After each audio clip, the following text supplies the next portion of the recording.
From Studio 1A in Rockefeller Plaza, it's Today with Hoda and Jenna. It all starts right now. Hey, everybody. Welcome. It is the 16th day of August. Here we are. Is summer over? No. Well, for some, school has started. I know in my home state of Texas, they're back. What? Yeah. Wait, what? Yes. People start mid-August? Yes, they do. But guess what? What? You can still treat the fall like summer. Yeah, you I can kind of agree. sit outside in the evenings. Yes, barbecue out back. You can still go on long walks. Yeah, or swim in the pool. Yes. Go down and get in the pool. Get in. Yes. Go. Do it. And weekends can be treated like mini vacations. Okay? Yes. Do things that you would do in the summer. Make it slow. Yes, do a road trip. You can make it what you want to make it. But we have a couple more weeks, and then here we go. Then we go. Okay, so Kiki Palmer needs our help, you guys. She sure does. She's asking all moms to help her. So this is what happened. She posted something on Instagram, how her 17-month-old son was pushed at the playground. That little delicious baby was pushed? Okay, this is what she said. 17 months. So in the post, she says this is how she wished she reacted, but this is how she actually did. Take a look. He met this little friend and everything seemed to be going well. Then all of a sudden, the little boy sticks his little arms out and pushes my son to the ground. They were prying my hands off the little boy as they started to scream. He's just two. He's just two. I didn't care. I slowly whispered into my son's ears, even though his comprehension is low because he's only 1 year old. Get him, son! And I took the mom for the rest of the evening. None of that happened, but that is what I wished transpired. Calling all the moms everywhere, all around the world. How do we deal with this? How do we deal with this? Because, guys, I don't know if I'm going to make it. Don't you love that feeling of when something's happened? Like somebody says something mean. I remember being little and this bully said something mean to me, and all I did was cower. And then later, why didn't I say this? Or why you can didn't I imagine say that? what you should have said. But here's the thing. She did exactly right. Yeah. Sorry, Look, Kiki. Kiki, someone's going to push your kid. Mom. Someone's going to push your kid down over and over. I still remember this time we were in the playground and Haley was probably she's probably 2 or 3, I can't remember. And she was asking kids to play with her. Oh, yeah. And the first kid said no. And she came back and she said no. I go, okay, then ask somebody else. She goes, walks over. You want to play with me? No. She's like, they said no. I go, it's okay. Ask somebody else. Like, the hardest thing as a parent is watching our kid get knocked down, either physically or emotionally. You're like, ouch, ouch, ouch. And we're going to watch it, and it's going to happen a million times. So it's like you almost have to put up some sort of protector, but still be soft. Like, how did that, without being too gentle? Too gentle. You know how we feel about that. Like that. But we're not for that. It's so interesting because school's about to start, and Hal is going to a new school. Okay. And he said, Mom, when does school start? And I said, in a couple weeks. Are you ready? And he said, I'm nervous. Oh, he did? And I was so proud that my little boy felt comfortable and vulnerable enough to be like, and I'm like, totally. I'm nervous a lot. And I mean, not that much, Hal, let's be honest. But school times, I was nervous. But I do think having your kid be able to articulate, because Haley was really not, she was doing a lot of pushing back with me, and I was getting on my nerves, and she looked at me and she goes, I'm just tired. Yeah. She said the words, I'm just tired. Yes, that's all you want. And I kind of knew, but you know how things can get? Yes. She was like, okay, all right, let's sit down for a second. Yeah. And then you realize, like, because she's starting to listen her body. Melting, yes. She's paying attention to her body. Yes. Yeah. Anyway, but the point is, Kiki, you did right. You did. You can imagine all the things you want to say. Don't say them out loud. Just keep them buried, inside. Push it down. Where we've kept them for 42 years. Yeah. Just carry it along with you. 60 years, right carry in here. It in your gut. That's a good place for it. And then try to get it out in some sort of therapy. And if you can't, or Peloton. You can't. Just get it out. Okay, you guys, so there's another debate that really seems to be rocking the internet. According to Refinery 29, evidently it's all about spooning your friends. That's the new viral. So there's a viral video that shows 2 friends I don't like this term, and I don't want to use it. They call it bed rotting. It sounds gross. I bed rotted once. Don't call it that. I have bed rotted once with my sister in Atlanta. We watched millions of movies. We ate everything that was orange, and we really enjoyed ourselves, okay? But after you bed rot for too long... You just don't feel right. Yeah. You feel like it's a like blob. sitting in a hot tub too long and you're all wrinkly. Yes. You start to kind of melt into the mattress. You kind of love it until you completely cannot. You have to get up and get a shower anymore, or run or something. Or I start cleaning. Like I feel disgusting. Yeah, totally. Like, you're like, get out. Let's go. Well, anyway, those people bed rotted, and as they rotted, they also. We need another word. Can't you come up with something better than bed rotting? Come on, you're the writer. Actually, what they were doing was cuddling. Yeah. What they were doing was spooning. Right, spooning. And it started a debate, which is, do you friends spoon? So what's the answer? I think they're young, so it's like, we've been hung on by so many people. Half the time I don't even feel it anymore. No, I know. People are clinging. No, you don't. Pulling They're just like, who's on me? Areas that are inappropriate. Pulling bathing suits down and such. That holding onto your legs or putting you said the kids. Took the microphone and was jamming it into my tush yesterday at the other day at my birthday party. I go, what are you doing? Nothing. And she's laughing. You were trying to stay present and appreciative, and there was a microphone just. I don't feel anything. No, I know. So the problem, I think when you're young, yes, you do. Yes, fine. Because you don't have. You're not used to it, having so many people on you. Too much invasion of all the body parts and everything. But when you get older, you kind of want the space. Yeah, and you're basically right? peeling everybody off of you. I need room. You're on that side, no matter who it is, over there. No, right? I woke up the other day, and Hope's nose was touching my nose, and we were sleeping, and I opened my eyes, and I was like, oh, my God. You were like, this is literally beautiful, and please back up. All right, so we got 2 new beauty products that are coming from a food court near you. Here they are. Beauty products, but plus food court equals Auntie Anne's is releasing a new perfume. It's based on the buttery pretzel. Brian. No. Brian, would you like to try them? No, Brian, please. Wait, it's Brian. It's called Need. Here, I got Brian. it. Oh, it's called Need. Brian, I think this is a masculine smell. Okay. It's supposed to smell like buttery. Oh, delicious. Now, do you Can I think smell it? Bring it over here. Oh, wait. Is it weird that I don't hate that? Of course I like a carbohydrate. That's me, Jim. Masculine. You give it's kind of nice. Alluring. Like buttery bread. Is this what Paris smelled like? Kind of. Kind of does. All right. So that comes in 2 sizes, $25 for some of them, and the others are more. Or you can just go to your local food court, buy the pretzel, and. Who is this girl? Why not? Next the best part is you knew it was coming. I knew it. Don't do it. Chipotle. They've launched a first ever beauty product. This is important.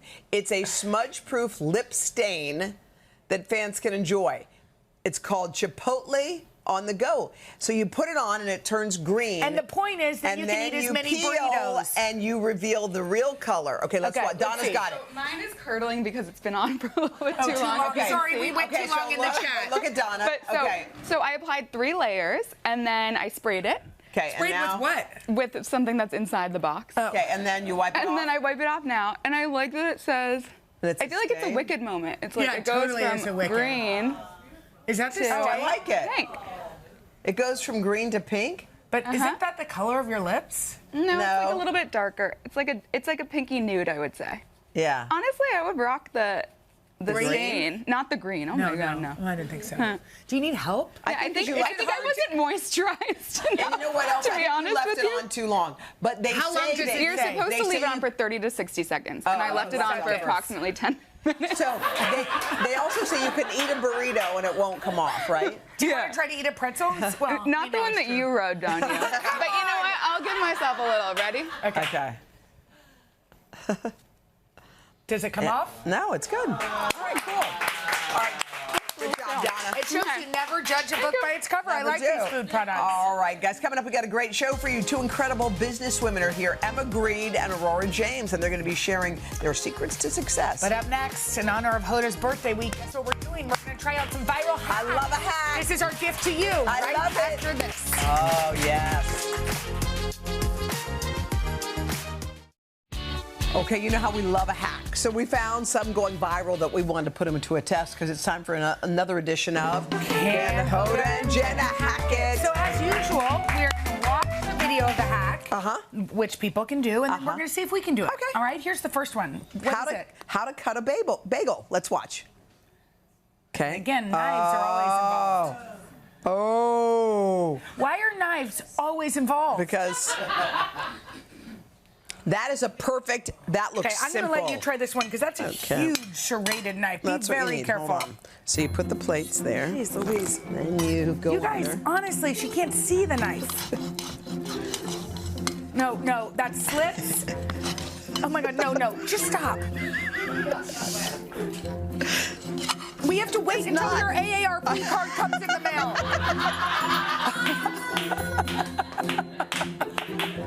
Please stop doing that. They come at 50. Okay. Oh, they do? Yeah, they do.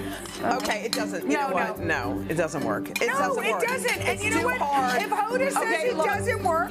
This is not the way you cut things sideways. You cut things like this. By the way, I don't even want to use this knife to cut this bagel. Okay, let's get down here. Okay, what's the next one? This is a hack to help get the last bit of lotion out of the bottle. Okay. Oh, you cut it, and then you unscrew it. And then you have to put the top on the other. and you squish. Oh, that's good. Okay. Is this empty? I don't know. So, okay. There's. We're putting this on this, but we're giving those knives. Okay. Cut it. Unscrew the top. I kind of like this one. Okay, I love this one. Put the top in. That's not. Oh! But it starts happening before you want it to. No, don't. Look what's happening. Look at this. Ooh, and this lotion feels good on the body. By the way, brilliant. I like that. Brilliant. One. And by the way, that's it. Now, I wonder if that would work for toothpaste.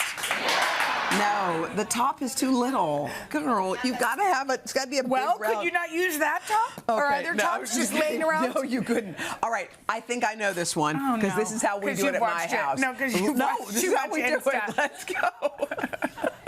Okay. Yes, you knock it. That's how I take the core out. Wait, why are you knocking that? Oh, please, that's the oldest trick in the book. Look, I'll show you. Watch. Here, I'm going to take this knot out of my lettuce. Oh, God. Ew. No. Yes. It's not working. Yes, it is working. Yes, it is. Oh, no. Why? I don't get it. How is it supposed to come out? There it is. Come here. But what's the difference? Why don't you just... See? Oh.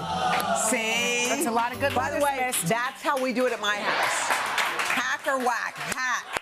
We got 2 out of 3. Yeah, the knife hacks never work. Never. All right, coming up next, guys, 2 powerhouse women, Emma Green and Aurora James, on being the boss in business and their journey to success. That's happening right after this.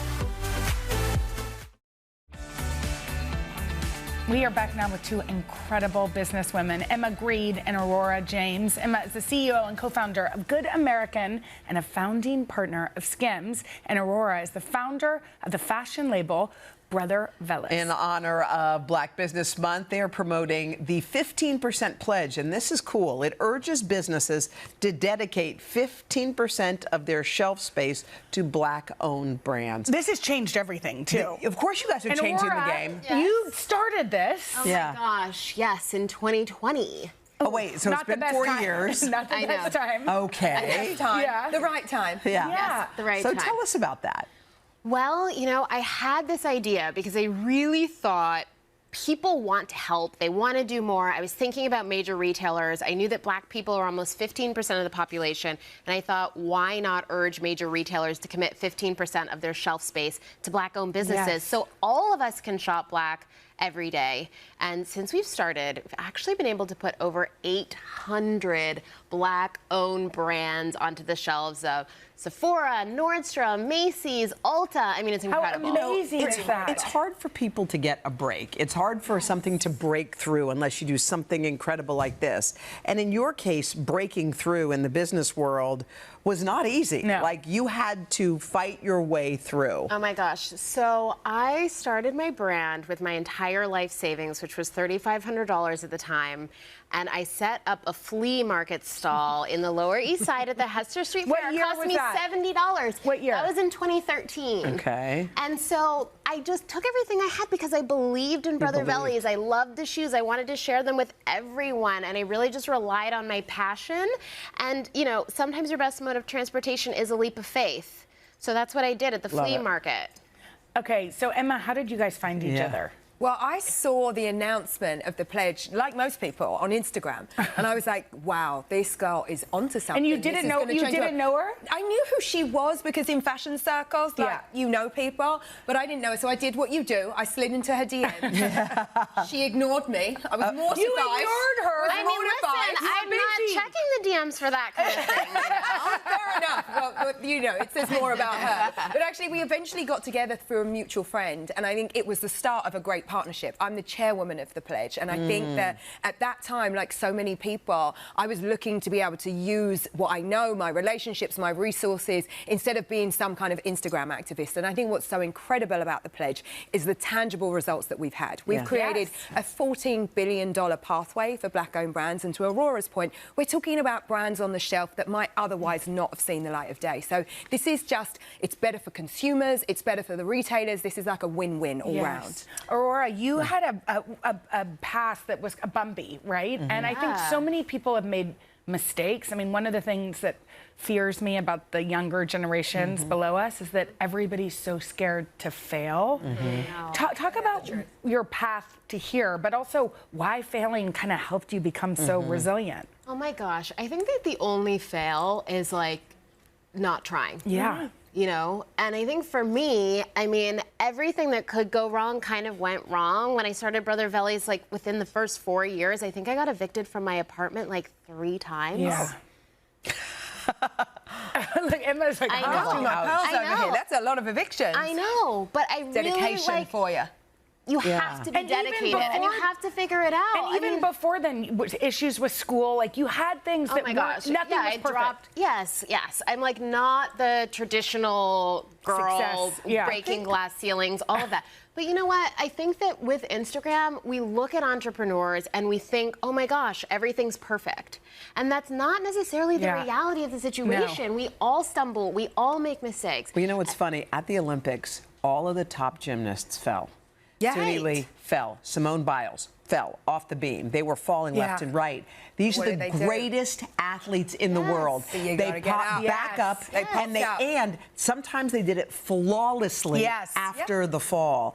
Emma, you wanted to branch out and do your own thing because we've known you. So when did you decide, you know what, I love being part of something, but I want something that is all entirely mine? Well, you know, I think that you have to go through a lot of different iterations in your career, and that's the other thing that I think is such a shame. People imagine this stuff happens overnight. But you know, it's like I've had a job since I was 12. I've delivered papers. I've worked in a deli. I worked in the stores. I went backstage. And I've actually started a number of businesses that weren't that successful. And so it's the culmination of all of those things that allows you to be successful. But you've just got to keep getting up. And what we were talking about earlier, that resilience piece, is a huge part of being a successful founder, because you will find setbacks. You will find things that don't, you know, work out straight away. And I think the hallmarks of an incredible entrepreneur is someone that keeps getting up. Do you have to be out of balance to be good at your job? Because everybody has another part of their life. And sometimes I feel like the greatest athletes are out of whack because why?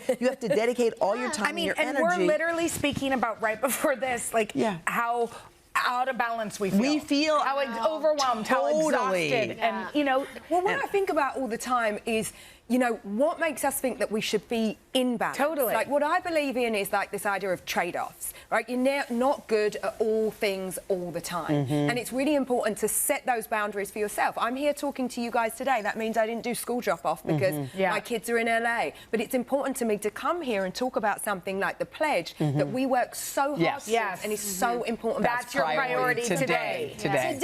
Now, if my kid's in a play on Friday, I'm going to be there. But we really have to get realistic about this idea of balance, because nobody has it all the time. Aurora, August is Black Shopping Month. So what, besides shopping, how can people really show up? Oh my gosh. Well, we're in an attention economy. So it's not just about where we spend money. It's about brands we follow, things we like, what we share with each other, what we mention to each other. So get out there, like find things on social media, share it with your friends. You can also follow the 15% Pledge on Instagram. We're always posting new brands that we're excited about. And when you find something that you love, shout it from the rooftop. Yes, exactly. Spread I also think there's so many examples in our everyday lives of how we can support small black businesses. You know, who cuts your hair? Who's your trainer? What gym are you at? Yes. I think we have to make it much more broad than so it's not just thinking the big brand. No, it's thinking really bigger picture. We can all support small American businesses and black-owned businesses all the time. Will you quickly tell us about season 2 of Side Hustler? Oh, I'm so glad you asked. Another place where a lot of young black founders are thriving. You know, I love doing that show so much. And what's so nice about it is you go on the journey, and we haven't sugar-coated anything. You see the highs, you see the lows, and it's the real deal. It's the real deal. I feel like it's going to inspire other people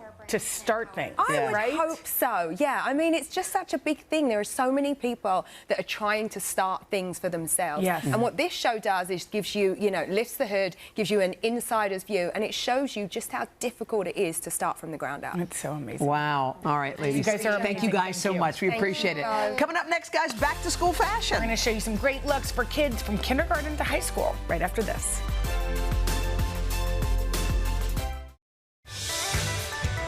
It's back to school season, but before you take your kids shopping, you have got to check this out. Tiffany Reed is here to show us 4 of the biggest style trends this year. She's the vice president of fashion at Bustle. She also is a new mama. How old's the little babe? 8 months old.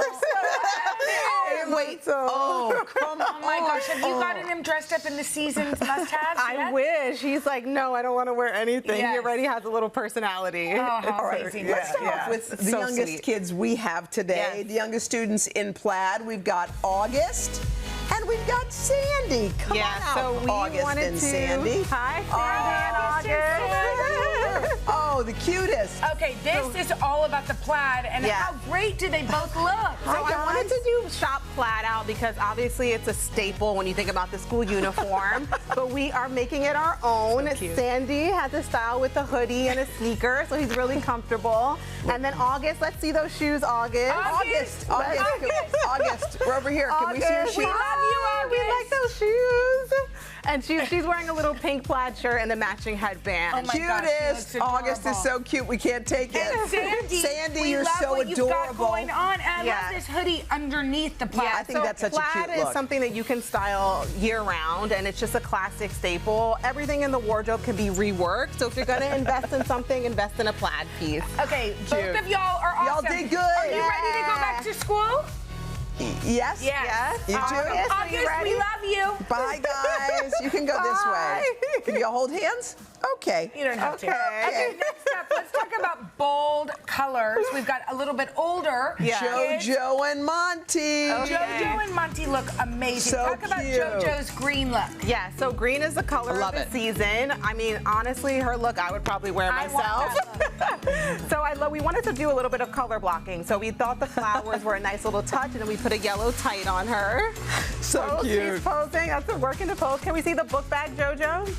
So playing with color blocking in the book bag as well. Yeah, so we wanted to do a bright color for the season because it lets them lean into their personality. JoJo, would you wear this look? Yes. Okay. Oh, look at Monty. And Monty is in a classic style. It's a little bit of a rugby moment, and for him, we wanted to choose the bold colors that were striped, so he has a little bit of everything in there. His book bag is a red. Can we see the book bag? Oh, yeah. It's a pop, but it also acts as a neutral, so you can wear it all year round. Cool. Awesome. Thank Guys, you, JoJo. excellent. 2 thumbs up. You guys can go that way. Thank you. All right, let's get to our middle schoolers because they need to be comfortable. They need to be sporty. We got Sadie and Jace. Hi, guys. I love this sporty look. Okay, Yes. let's talk about Sadie. What a cute outfit. I love it. So at this age, I think we need comfort. It's already hard to get kids dressed to go out in the morning, so we were thinking comfort over everything, so that's why we wanted to go for the sporty look. Sadie's wearing a classic schoolgirl skirt, which I think was nice to tie in with the gray sneakers. Way to go, Sadie. And then we paired it with a red track jacket to add a pop of color to it. And again, I liked every piece in this you can break apart and just rework it year round. Cute as can be. I like the shoes. Sadie, just so you know, our executive producer, who's very stylish, just goes, she looks so cool. You're cool. All right, and Jace is on point. This is such a good hack, by the way, with the jerseys. So putting a hoodie over the jersey makes it be, you know, friendly for fall, especially as it gets colder. You can definitely continue to layer, put a jacket on top. So cute. But also sneakers, I just wanted to call out, or like athleisure is a big moment right now. All the kids want to wear it. But they're also comfortable, right? Yes, and they have, you know, they have opinions about what they want to wear at this age. So I think that this will be very easy for our moms and dads to get the kids dressed. Do you like your look? Yeah. By the way, you have a great smile. Yeah, you guys both You want to show your book bag off, Jace? Jordan. Basketball season. Cool. All right, guys. Thank you. Let's get to our high schoolers. We're reimagining denim. We got Layla and Tyson. Oh, yes. So this is all about denim here. All about denim. So these are our high school kids. Denim is something that is a staple wardrobe classic. Everyone already has it in their closet. So moms and dads don't have to necessarily shop anything if they don't need to. Look awesome.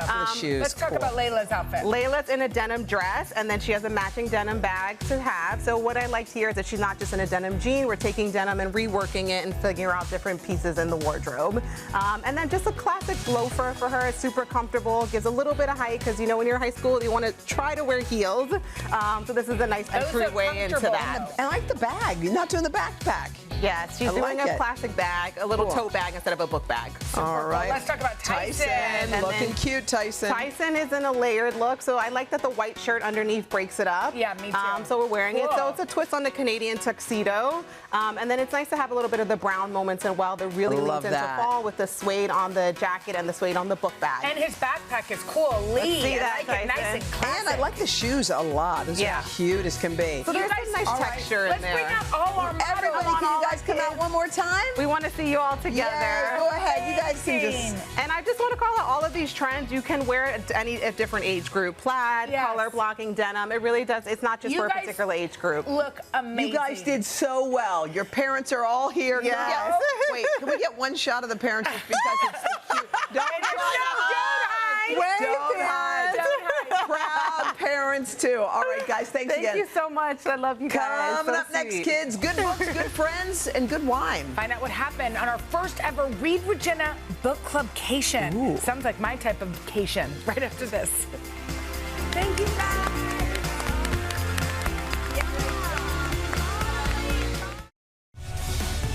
All right, back now, guys, with a first for Jenna's Book Club, which is always looking for fun ways to celebrate books and, of course, the people who love them. Well, you guys may remember a few months ago, we surprised a book club with some exciting news.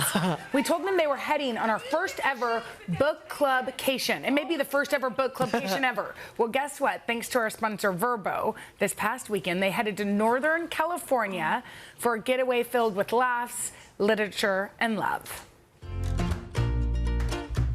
What I love the most about reading, it takes you to a different place. Kwamia Rawls has a community of 10 close friends she cherishes, and it's all thanks to a shared love of reading. We come together, we show up originally for books and because of books, but we're bigger than that. We show up for each other. All of us found each other at a season of our lives where connection was very important. It's a community, it's a sisterhood. It's a way to just kind of escape, explore not only a different place, but different perspectives. Their group's next adventure, a girls' trip, courtesy of Verbo, at one of their vacation rentals of the year. This one located in Sonoma, California, and it's all to celebrate both their book club and Read with Jenna's 5th anniversaries. It's the best book club.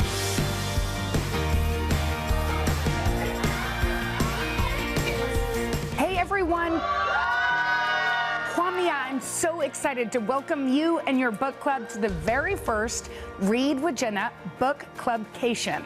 I wish I could be there in person, but we've got lots of surprises in store. What's great about having this weekend is that, well, we don't have to keep too much track of time because we're all going to be together in the same house, the same place. This is a really special time. It is the ultimate book club experience. Being here this weekend, it's super special. We can relax, we can just laugh, we can stay up late, we can talk about, you know, all sorts of things. Yeah, we'll get to it a minute later. Good morning, guys. We've got some exciting plans for you in store today, starting with a book club meeting featuring this month's Read with Jenna book club pick, The Wedding People. I know you're going to have a great discussion, especially since you'll be joined by a special guest, the author herself, Allison Esbach. Oh, we were so surprised. To actually have the author of a book at the book club is super cool. We've been together for 5 years, and we have never discussed a book with the author. So on behalf of the book club, this is a treat. And these book lovers had lots of great questions. I really would like to kind of get an idea of what you were thinking when you were writing this, Phoebe's character. Her being motherless, right? And the impact of that on her life. I wanted it to be kind of humming in the background as something that guided Phoebe's life, but you know, wasn't the only thing. As the conversation wrapped up, we asked Allison to deliver one last surprise for the ladies. This novel is so much about celebrating each other and making the most of every moment. And we're in Sonoma, so what better way to celebrate than go to a wine tasting?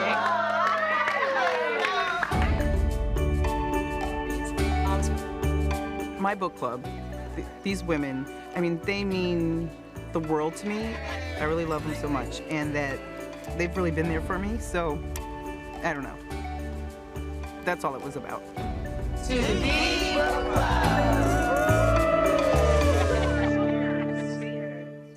Okay, happy anniversary to Kwamia and the book club. How cool is that? And I love that they got to spend time with Allison Esbach in Sonoma. By the way, Wedding People, #2 on the New York Times bestseller, baby. Yes! All right, guys, coming up next, from a star-studded spy thriller to an action-packed comedy and more, it's our Weekend Watch List coming up right after this.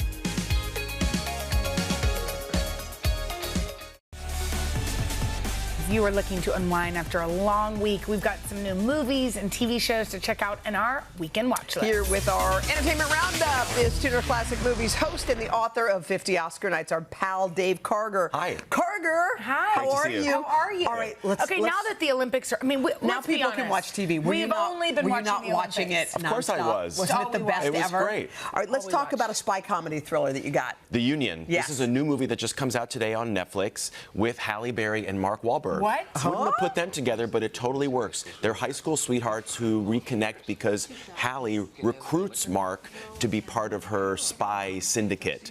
It's got a lot of twists and turns. It has a ton of exciting action, but because they have this romantic history together, there's also a lot of flirtation. Ooh. They're so good Is together. their chemistry good? Yes. You can feel it. Look and at they've it. become good friends. You can tell. Mark Wahlberg just sent the Wahlburgers Wow, truck. I didn't expect that. Oh, yeah. It goes places that surprise you. It's super fun. All right, we want to laugh. Tell us about Jackpot.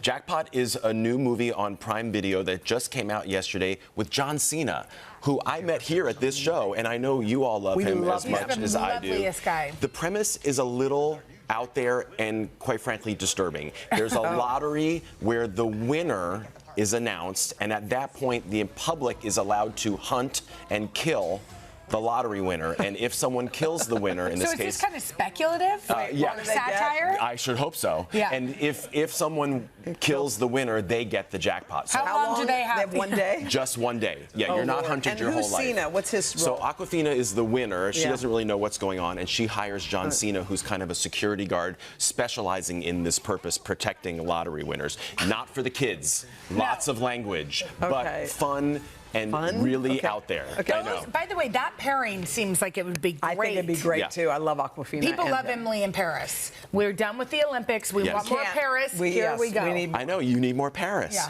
This show is on its 4th season, guys. It's amazing. That for a Netflix show, a lot of Netflix shows do not last that long. People of all ages love this show. Emily, not only in a love triangle, it's like a love trapezoid by this point. And in this new season, in the first half, just came out, 5 episodes on Netflix. The other half comes out next month. She goes to Rome, she goes to the French Alps, so we get to see not only Paris, but some other spots as well. All right, so everyone's loved Tiger King, and there's a new docuseries that is kind of Tiger King-esque. Very much so. It's on Max. It comes out this Sunday. What's it's called Chimp Crazy. Okay. It's the same filmmaker as Tiger King. Guys. Dave, you might have lost us. No, no, no. You left us in Paris. Just you wait. This woman, Tanya Haddock, she describes herself as the Dolly Parton of chimps. You can see why. And in this docuseries, you realize that she's raising 7 chimpanzees. She's kind of an animal broker. She takes them to parties, and she falls in love with these chimpanzees, treats them like children. PETA, the People for Ethical Treatment of Animals, gets involved. The chimps are removed. That's just the beginning of a absolutely wild, bonkers saga. Okay. Wow. Max this Sunday. Okay. Sounds good. You've watched it. Is it a one-parter? 4. Oh, wow. Okay. Gets crazier and crazier. You know we're watching it. Okay. Yeah, I know. We're acting like we're not going to watch it. You're We're going going to be binging it. No, okay, thanks, thank you, Dave. We'll be back right after this. All right, that's going to do it for us for this week. Next week, guys, we have tennis champ Serena Williams. She must like us. She's coming back, and we love her. Plus, our good friend, Oscar winner, Jamie Lee Curtis. I love it. Also, music producer Benny Blanco and the man behind Zendaya Style, Law Roach. Have a great weekend, y'all. Great week coming up. Bye.